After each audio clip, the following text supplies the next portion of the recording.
오늘 하나님의 말씀 역대상 15장 25절로 29절입니다. 제가 읽습니다. 이에 다윗과 이스라엘 장로들과 천부장들이 가서 여호와의 언약궤를 즐거이 메고 오벳에돔의 집에서 올라왔는데 하나님이 여호와의 언약궤를 맨 레위 사람을 도우셨으므로 무리가 수송아지 7마리와 숫양 7마리로 제사를 드렸더라. 다윗과 및 궤를 맨 레위 사람과 노래하는 자와 그의 우두머리 그나냐와 모든 노래하는 자도 다 세마포 겉옷을 입었으며 다윗은 또 배 에봇을 입었고 이스라엘 무리는 크게 부르며 뿔나팔과 나팔을 불며 재금을 치며 비파와 수금을 힘있게 타며 여호와의 언약궤를 메어 올렸더라. 여호와의 언약궤가 다윗 성으로 들어올 때에 사울의 딸 미갈이 창으로 내다보다가 다윗 왕이 춤추며 뛰노는 것을 보고 그 마음에 업신여겼더라. 아멘. 다윗이 처음에 언약궤를 옮기고자 할 때는요, 하나님이 이것을 얼마나 기뻐하실까, 여기에 초점을 맞췄던 것 같습니다. 거기에다가 감사하게도 모든 지도자들과 백성들까지 기뻐하니까 하나님께서 이 일을 기쁨으로 받아주실 것이라는 믿음을 갖고 이를 이루었어요. 그러다 보니까 하나님이 기뻐하시는 일을 어떻게 이룰 것인지 구체적으로 하나님께 여쭙거나 하나님의 말씀을 주의 깊게 살펴보는 일을 미처 하지 못했습니다. 어제 본문 말씀을 보면요, 블레셋과 전쟁을 치를 때 하나님께서는 방법과 시기까지도 정확하게 알려주셨어요. 전쟁을 치르는 방법도 사람의 생각에서부터 출발하지 않도록 철저하게 하나님께서 이끌어 가셨거든요. 이 일과 다윗이 첫 번째 언약궤를 옮길 때를 비교해 보면 다윗과 이스라엘 백성들이 하나님의 섬세하신 인도하심을 놓쳤다는 것을 알 수 있습니다. 그래서 하나님께서 진노하셨죠. 하나님에 대한 열심 어린 마음을 받지 않으셨어요. 그때 그 일을 교훈 삼아서 다윗은 언약궤를 옮기는 것을 하나님은 기뻐하시는데, 그러면 어떻게 옮겨야 하는지, 하나님은 무엇을 원하시는지 찾기 시작했습니다. 어디에서 잘못됐는지를 찾아내서 두 번째로 언약궤를 운반할 때는 하나님께서 말씀하신 그대로 운반을 해요. 25절로 26절 말씀 보겠습니다.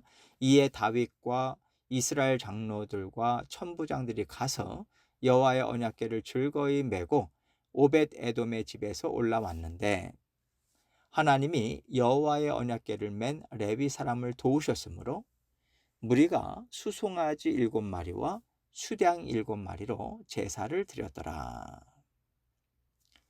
처음에 언약궤를 새 수레로 옮길 때 갑자기 소들이 비틀거리자 웃사가 궤를 붙들었고, 그때 하나님께서요 진노하셔서 웃사가 그 자리에서 죽는 일이 있었잖아요. 그러니 레위인들의 언약궤를 메고 걸음을 내디딜 때 혹시라도 또 놓친 것이 있지는 않을까 두려운 마음이 들었을 겁니다. 그러나 사무엘하 6장을 보면요, 한 걸음, 두 걸음, 세 걸음, 6걸음을 걸을 때까지 레위인들에게 아무 일도 없었어요. 그때서야 마음을 놓고 확신을 갖게 된 거죠. 하나님께서 맞다고 하시는구나. 하나님께서 기뻐하시는구나. 하나님께서 우리가 범죄하지 않도록 우리를 지키고 도우셨구나. 이 기쁨과 감사와 평안이 가득했던 겁니다. 그래서 다윗은 그들을 멈추게 하고 그 자리에서 수송아지 7마리와 수량 7마리로 하나님께 제사를 드려요. 하나님 감사합니다. 저희를 도와주셨습니다. 저희를 받아주셨습니다. 저희들을 안전하게 인도해 주셨습니다. 이 마음으로 하나님께 기쁨과 감사의 마음을 한껏 올려드렸던 거죠. 27절로 28절입니다. 다윗과 및 궤를 맨 레위 사람과 노래하는 자와 그의 우두머리 그나냐와 모든 노래하는 자도 다 세마포 겉옷을 입었으며 다윗은 또 배 에봇을 입었고 이스라엘 무리는 크게 부르며 뿔나팔과 나팔을 불며 재금을 치며 비파와 수금을 힘있게 타며 여호와의 언약궤를 메어 올렸더라. 지금 이 말씀은요, 다윗과 함께하는 모든 사람들이 기쁨이 충만해서 하나님께 마음껏 찬양과 영광을 올려드리는 모습을 보여주고 있어요. 다 세마포 겉옷을 입었다고 하는데 이 옷은 일상에서 입는 것과는 구별되게 하나님 앞에 나아갈 때 입는 옷이었습니다. 하나님께서 지금 함께하고 계시다. 이 믿음과 감사의 마음으로 구별된 옷을 입고 거룩하신 하나님 앞에 제물도 올려드리고 찬양도 올려드리는 겁니다.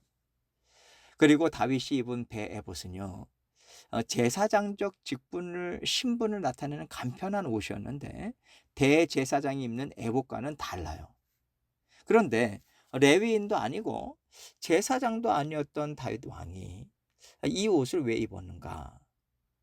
이것에 대해서 학자들마다 여러 가지 이야기들이 있는데 아마도 제사장 나라인 이스라엘을 대표하는 왕으로서 하나님의 궤를 모셔오기 위해서 입은 예복이었을 것이다. 이렇게 설명을 하고 있고요.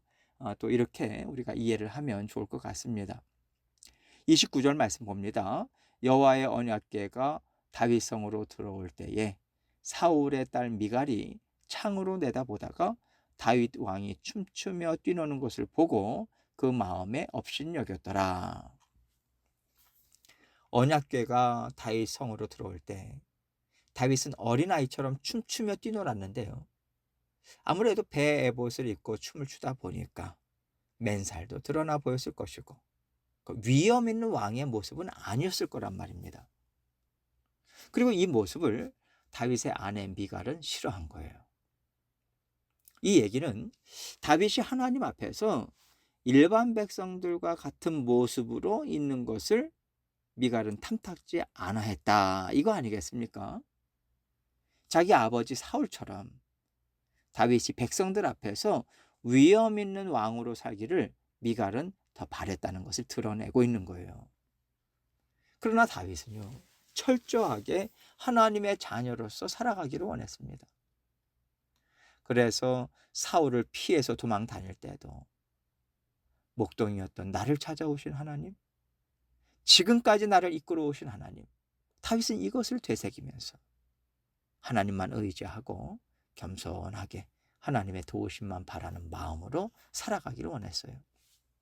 그래서 이미 왕으로서 그 기름 부음을 받았지만 왕으로 기름 부음을 받았지만 다윗은 왕의 권세를 사용하지 않았습니다. 하나님의 자녀로서 하나님께 순종하는 마음으로 살기를 원했기 때문에 사울을 죽이지 않고 오히려 도망을 다녔던 거잖아요. 반면에 사울은요, 하나님의 자녀로 살기를 원하지 않았습니다. 그는 하나님 앞에서도 끝까지 이스라엘의 왕으로서 살기를 원했기 때문에 하나님의 말씀도 거역했고 하나님께서 기름 부어 세우신 다윗을 왕으로 인정하지 않았던 거죠. 이런 면에서 볼 때 미갈은 다윗을 사랑했지만 그녀의 영적 상태는 아버지 사울과 같았다라는 것을 알 수 있습니다. 참 애석하고 슬픈 일이죠. 다윗도 미갈을 사랑했고 미갈도 다윗을 사랑했지만 이곳으로는 하나 되어서 살아가기는 부족하다는 것을 오늘 말씀을 통해서 우리가 보게 되는 것 같습니다. 우리가 하나님의 자녀들로서 하나님 나라를 세워가고 하나님이 기뻐하시는 일을 감당하고자 할 때 다른 조건이 맞는다, 친분 관계가 있다, 이런 것 갖고는요 하나님 나라를 이루어갈 만한 힘이 우리에게는 생기질 않습니다. 여러 가지로 마음에 맞고 연결고리가 있어서 좋을 것 같아도 함께 하나님을 기뻐하고 함께 하나님의 뜻을 이루어가기 위해서는 하나님 한 분만으로 연결이 돼야 돼요. 하나님을 사랑합니다. 하나님으로 인해서 우리는 만났고 하나님 한 분만을 바라봄으로 하나님의 뜻을 이루어가기 원합니다. 이것 갖고 우리는 하나님의 뜻을 이루어가는 사람들이 돼야 하는 거죠. 또 다윗이 하나님을 사랑했고 또 하나님도 다윗을 사랑했지만 다윗이 하나님의 말씀대로 살지 않을 때는요, 하나님과 하나가 될 수 없었어요. 사랑이 많으시고 긍휼이 많으신 하나님이시지만 하나님은 항상 이 원리를 지키고 계세요. 이것이 하나님의 선하신 뜻이고요, 하나님의 공의라고 생각합니다. 하나님은 사랑과 공의를 가지고 우리와 함께 살고 계세요. 하나님을 사랑하는 마음만으로는 부족합니다. 열정과 열심만으로는 부족해요. 하나님의 말씀을 알아야 하고요, 하나님 말씀대로 지켜 행하고자 하는 겸손, 그리고 두려운 마음이, 두렵고 떨리는 그러한 겸손한 마음, 경외하는 마음이 우리에게 있어야 합니다. 그래서 항상 하나님과 함께 살고 있는 우리는요, 하나님께서 우리에게 원하시는 마음과 행함이 있다라는 것을 같이 생각해야 돼요. 우리가 말씀대로 행하지 못할 때 하나님 제 마음 아시죠? 하면서 마음만 드리지 마시고요, 하나님 제 마음 아시죠?